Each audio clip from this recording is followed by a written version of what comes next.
अभी हाथ पीछे तो है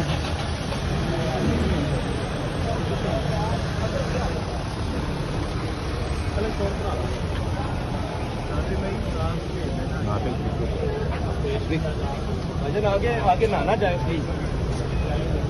और इस वक्त जो है वो पेश कर दिया गया है उनको जिला कचहरी के अंदर 3 रोज़ा रिमांड के बाद जो है वो पेश किया गया और आज जो है